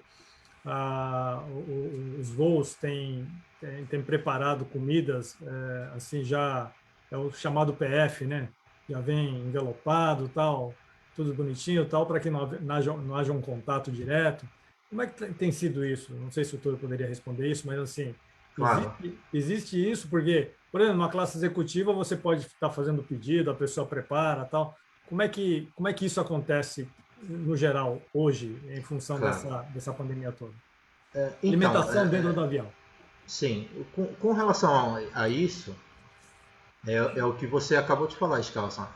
O grande problema está sendo evitar o contato dos comissários com os passageiros e, no caso, depois, ao devolver esses talheres e pratos, ter, no caso, um novo contato. Então, para evitar isso, eles estão entregando, no caso, aquele tipo de alimentação que é uma caixinha pronta já, como se fosse uma marmita. E eles estão entregando assim, né, no caso, para justamente evitar qualquer tipo de contato físico. E aí, no caso, um problema que vem ocorrendo é com relação às pessoas que têm algum tipo de restrição alimentar. Né? No caso, existe comida vegetariana, hoje em dia existe comida vegana, né? No caso aqui é uma alimentação sem qualquer tipo de produto de origem animal. Existe também, no caso, as pessoas que são celíacos, que têm problema com derivados de farinha. E também existem, no caso, comida kosher, né, para os judeus. Então, tudo isso precisa ser pedido com bastante antecedência. Ao fazer a solicitação de uma passagem, a gente sempre pergunta para o passageiro se existe alguma restrição alimentar e se há necessidade de fazer algum pedido especial. Porque tudo isso tem que ser feito com bastante antecedência para ser confirmado pela companhia aérea, ou o passageiro vai passar fome no avião, porque não vai ter lá dentro do avião. Nós, por exemplo, tem um exemplo, nós tivemos recentemente um passageiro que era vegetariano. Então, o vegetariano ele come só, no caso, frutas e verduras, e ele não come nada de origem animal, ele só come ovo e leite. Então, essa pessoa toma o leite e come o ovo, no caso, e pedimos então comida vegetariana. Aí, quando ele chegou no avião, não tinha comida vegetariana, né? Só tinha comida vegana, que era sem nenhum tipo de produto de origem animal. E foi o que serviram para ele. Né? Comida vegana. E a pessoa, comida vegana. Então a pessoa passou a grãos, a verduras e frutas somente. Né? Não veio ovo, Passou não mal. veio nada e também não permitiram nenhum tipo de acréscimo. Falaram, quero então que me tragam leite, eu quero que me tragam ovo. Não, a companhia aérea não tem aceito isso no meio do avião. Né? No caso, é o que está programado lá na lista deles. Só isso. Ok. Né? Arnoldo, saindo um pouquinho dessa questão da pandemia, essa é uma coisa muito recorrente, né? Hoje a comunidade brasileira, não digo uma boa parte, mas alguns têm feito as suas opções por se naturalizar, né? Fazer a naturalização japonesa e acabam, então, adquirindo a dupla cidadania, né? Que para o Japão seria cidadania japonesa tão somente, mas a gente sempre deixa claro que pelo menos a lei brasileira, ele não perde a cidadania, não perde a nacionalidade brasileira, a não ser que ele queira. Então, muitas vezes a pessoa fica com 2 passaportes, o brasileiro e o japonês, que ele acabou de conseguir, com nomes diferentes. Como é que é feita essa emissão de passagem? Porque se a gente considerar que a pessoa tem um passaporte japonês, ele está comprando a passagem, né? E tem o passaporte brasileiro. Ele sai daqui utilizando o passaporte japonês e está entrando no Brasil com o passaporte brasileiro. E a passagem vem a nome da pessoa, né? O nome brasileiro ou então o nome em japonês, que seria obviamente diferente. Como é que vocês administram essa questão? Normalmente vai depender do trânsito, do local de trânsito. Se é um local de trânsito, um país que não precisa de visto, um exemplo, se fosse via Qatar, via Emirates, ou via Alemanha, não teria tanto problema. Pode ser o passaporte de acordo com o passaporte japonês ou de acordo com o passaporte brasileiro. A confirmação de se o passaporte é da pessoa ou não, é através da foto, né? Quando a gente tem um passaporte, o que eles fazem? Eles verificam com a foto se o passaporte, se esse passaporte é seu ou não. Se você tem 2 passaportes, mostrando a foto, se a foto é a mesma, normalmente a companhia aérea não poderia recusar nada. Quem checa essa parte é a companhia aérea também.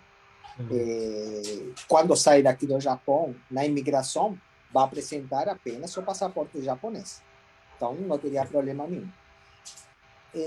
Eu falo a parte de trânsito pelo seguinte, por exemplo, se fosse Estados Unidos, passa por Estados Unidos, precisa de visto, precisa de, se for japonês, tirar o ESTA.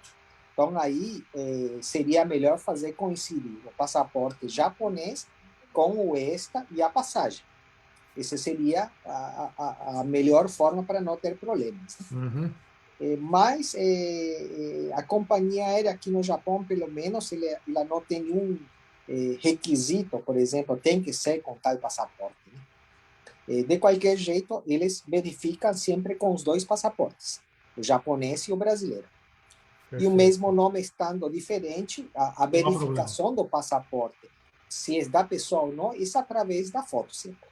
Então, ele, sinceramente, às vezes dá problema. Mesmo assim, é questão de falar com a companhia aérea. Como que você verifica se esse passaporte é meu ou não? Isso através da foto. Se na foto do passaporte brasileiro e a foto do passaporte japonês for a mesma pessoa, a companhia aérea mesmo, ela não teria o que falar. Não cria problema. Né? Não cria Exatamente. Não teria que criar problema. Às vezes cria, sinceramente. Mas não teria que criar problema, porque o jeito de a gente saber de quem que é o passaporte é através da foto apenas. Toyo, a Evelyn Iwamoto, né, ela tá, na verdade, eu acho que eu estou tentando entender o que ela perguntou aqui, mas provavelmente é o seguinte, ele está falando que o visto estava liberado para japoneses, niseis, familiares, enfim, mas ela pergunta aqui, mais objetivamente, se o Sansei poderia estar sendo liberado até o final do mês. Existe alguma situação, final do mês, provavelmente final desse mês, ela deve ter ouvido alguma notícias com relação ao consulado do Japão em São Paulo, então o consulado do Japão no Brasil, com relação à liberação do visto para Sansei para poder entrar no país. Deve ser isso. Sim.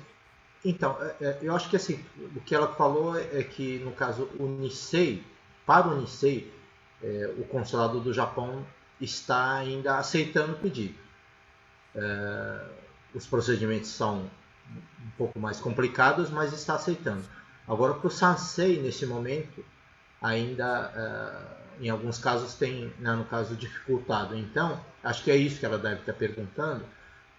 Pelo menos no momento, não existe nenhuma previsão. Né? No caso, ela citou o final do mês, mas não existe essa previsão, no caso, por enquanto. E não dá para afirmar, no caso, não dá para falar categoricamente que a partir de abril os pedidos vão ser feitos de forma normal. Não creio que vai acontecer isso enquanto a situação, principalmente aqui do lado brasileiro, da pandemia, no caso, continuar. Porque hoje o número de transmissões ainda é muito grande, né? Hoje nós estamos com, em média, 65 mil pessoas se contaminando todos os dias com o coronavírus, e o número de mortes, no caso, está acima de 3 mil pessoas por dia. Então é uma quantidade relativamente, absurdamente grande, e então os cuidados, no caso, o governo do Japão não imagina que vai flexibilizar a liberação de vistos para os brasileiros neste momento. Perfeito. Olha, nós estamos aí bem avançados no tempo, né? Eu peço até desculpas a vocês, mas aí as dúvidas vêm chegando e a gente acaba se empolgando aí nos questionamentos. O Milton Muranaga, né, que nos assiste também, um abraço ao Milton, ele pergunta aí, boa noite, gostaria de saber se há, na verdade, provavelmente um comentário de vocês, do que vocês pensam a respeito, né, se há em curso, né, algum dispositivo digital que substitua o passaporte atual que é impresso em papel. Eu acho que todos os países utilizam isso ainda, né? Mas eu não sei, existe algum zoom que vocês que estão aí no meio do turismo a respeito dessa possibilidade? Não digo o Brasil, mas de repente o Japão? Sim. Existe, no caso hoje, um estudo dentro da IATA. IATA no caso é a Associação Internacional que regula o transporte aéreo. No caso, inicialmente, os principais associados são as companhias aéreas, mas no caso, como o Arnaldo citou também, no caso, né, a Alpha Inter e aqui a Century também, nós somos filiados à IATA. E a IATA, ela tem um projeto bastante avançado chamado Travel Pass. Esse Travel Pass, ele vai começar a ser utilizado primeiro para as pessoas que estão com a vacina da Covid já tomada. Vai ser como se fosse uma carteirinha de vacinação da Covid, só que ela vai ser eletrônica. Ela não vai ser, pode ser impressa, pode ser em papel, mas no caso ela vai começar a funcionar provavelmente ainda nesse primeiro semestre. Agora em abril a IATA vai começar a fazer um teste, já com, né, no caso, sobre essa questão do Travel Pass. E existe um projeto, não é para agora, não é para daqui a 6 meses, não é para daqui a um ano, mas existe, no caso, já conversa com alguns governos, porque esse Travel Pass vai ser um aplicativo no celular, com o QR Code, e nele você vai poder colocar todos os dados que você tem dentro do seu passaporte, né? Vistos, exames, PCR, vacinação, vacinação de febre amarela. Você vai ser, no caso, fichado. No caso, você vai ter seus dados vão estar lá na nuvem. E existem algumas conversas com alguns governos em que eles pretendem, no futuro, transformar isso num passaporte eletrônico. Mas, né, isso ainda tem uma distância bastante grande até que isso ocorra, né? Porque até o que vocês mesmos falaram, no caso que todos os governos emitem o documento, no caso o passaporte em papel, até para evitar fraudes e coisas do tipo. Então, mas no futuro existe essa possibilidade, sim. Perfeito, perfeito. Olha só, eu também acredito que seria bem no futuro mesmo, né? Só que existe, por exemplo, sistemas assim. Uma vez registrado o passaporte, por exemplo, nos Estados Unidos, tem um reconhecimento de face e a pessoa não precisa mostrar o passaporte. Por exemplo, o aeroporto de Atlanta ele está sendo trabalhado dessa maneira, né? Então, existe esse tipo de probabilidade de passaporte eletrônico, mas seria bastante bem no futuro mesmo. Sim. Eu acredito que, por enquanto, seria mais essa parte de registrar o passaporte, os dados do passaporte em algum sistema de cada país e poder passar em esse país, talvez sem o passaporte apenas mostrando o rosto. Poderia acontecer isso. Bem, a gente está caminhando para o final, gente. Antes de Opa! Opa!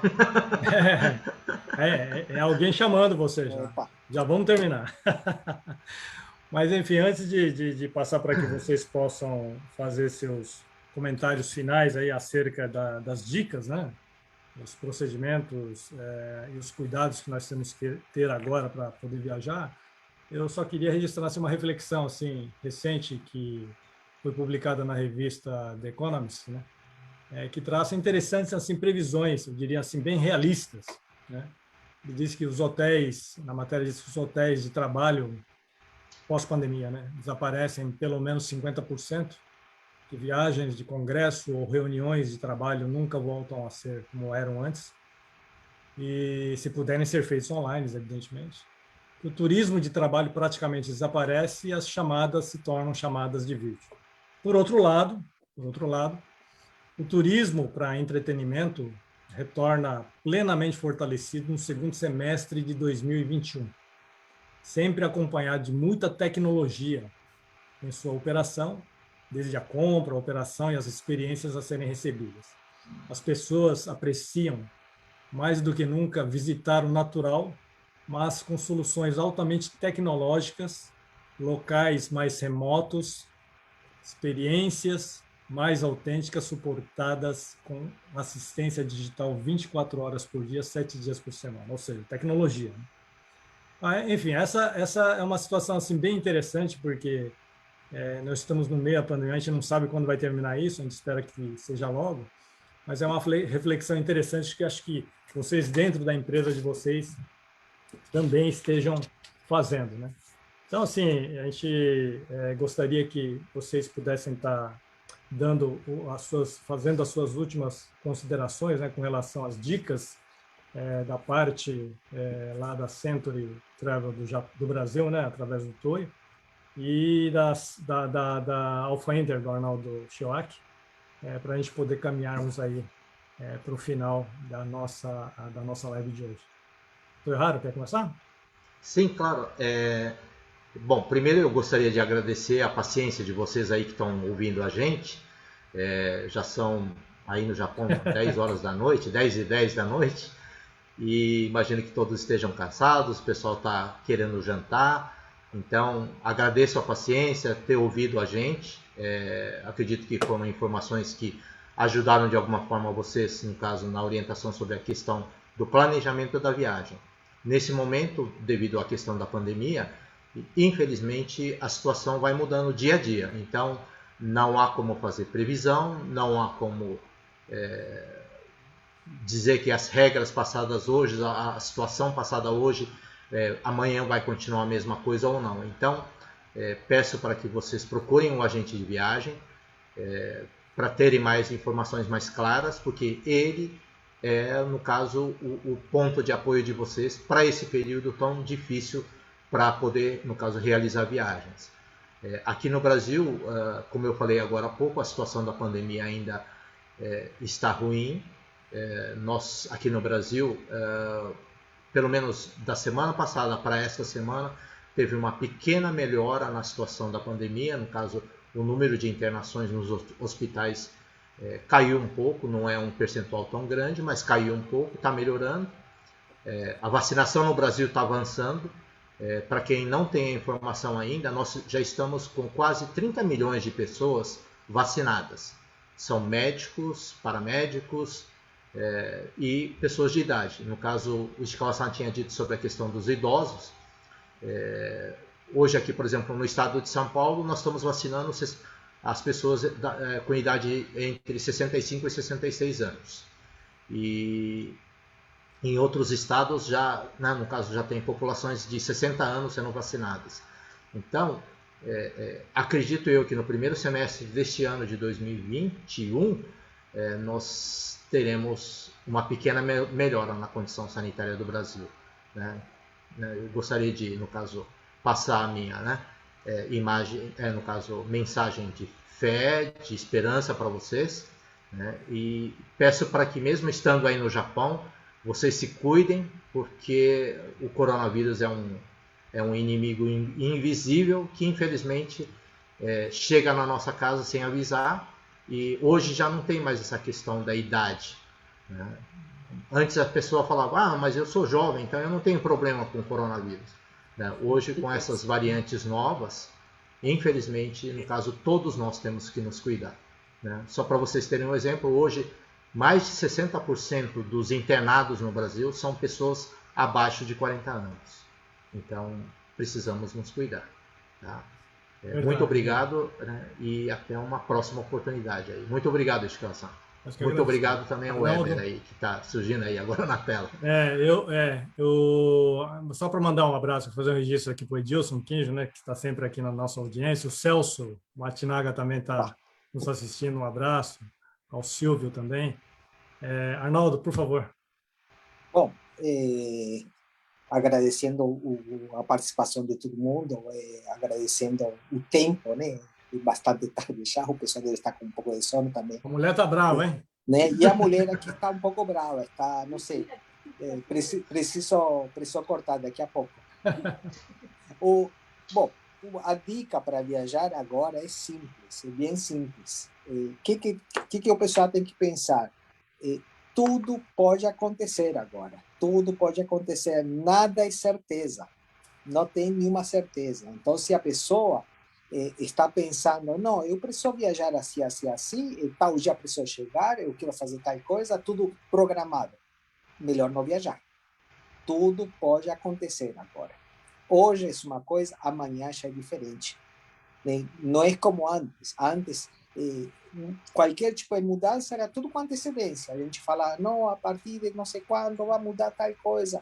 Então, se prepara. Não, agora, de repente, começa via Alemanha, 48 horas antes da chegada tem que ser feito o teste. Então, quer dizer, a pessoa fez 72 horas antes, que seria como teria que ser feito para chegar no Brasil, de repente muda, tem que fazer outro teste, tem que gastar mais 30 mil, 40 mil ienes novamente. Mas tudo esse tipo de coisas, a pessoa tem que estar preparada. Né? A pessoa tem que estar preparada economicamente também. Pode acontecer qualquer coisa, chega na conexão, tem algum problema entre os países, talvez precise ficar um dia, 2 dias, pode acontecer também. Né? Tudo pode acontecer, então a pessoa tem que estar preparada psicologicamente e em dinheiro também, que pode ter outros tipos de gastos. Se a pessoa quer viajar justo com o que tem para viajar, melhor não viajar agora.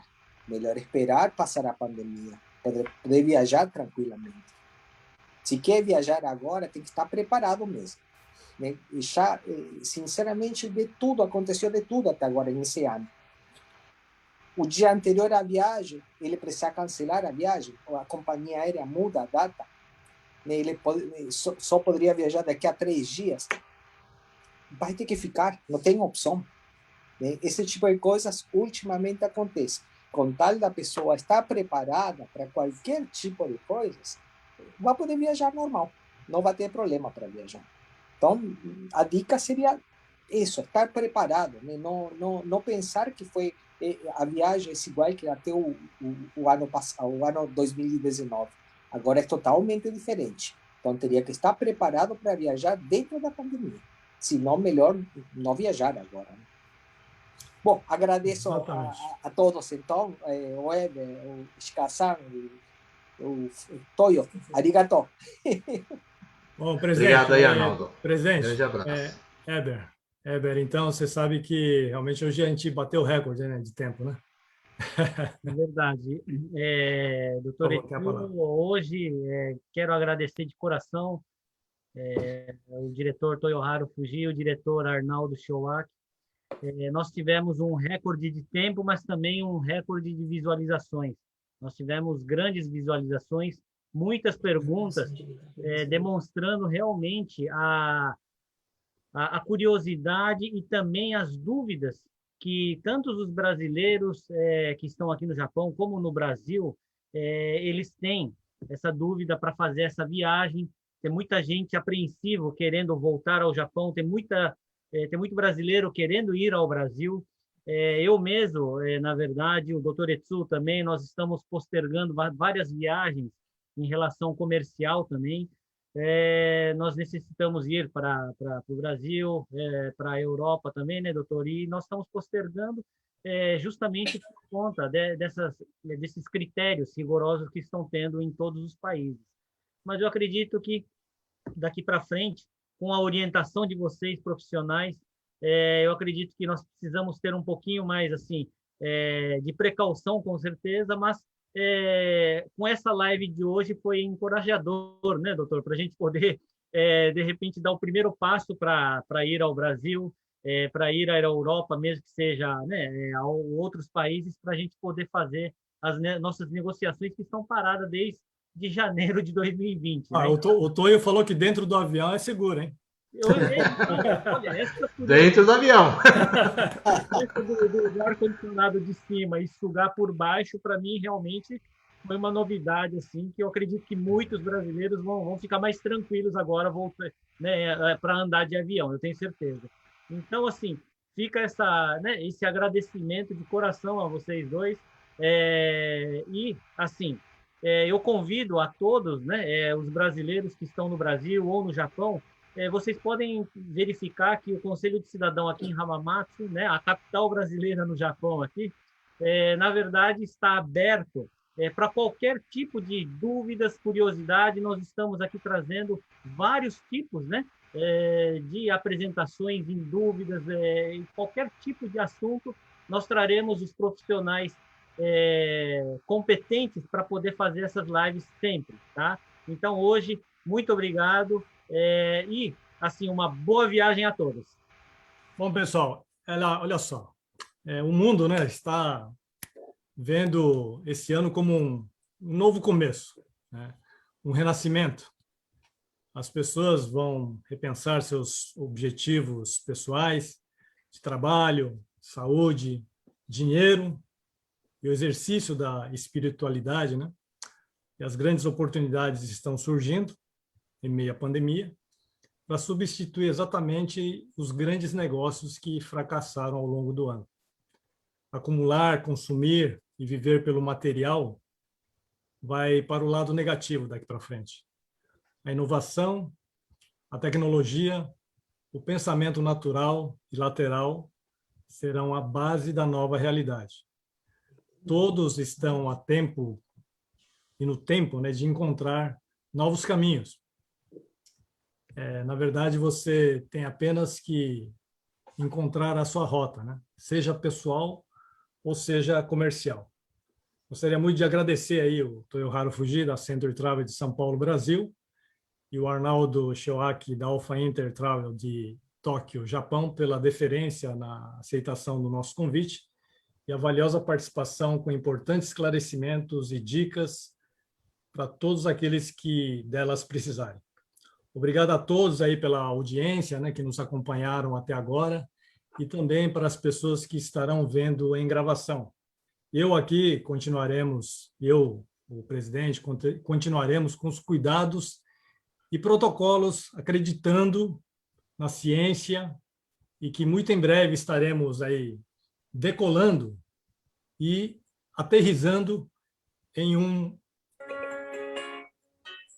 alguma aeronave que serve essa rota Brasil e Japão, que nas últimas 3 décadas aí foram responsáveis por levar e trazer pessoas e na bagagem a esperança de dias melhores.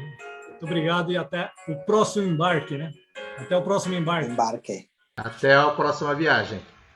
Homenagem ao Jal. Cuidem-se, hein? Tchau, tchau. Obrigado.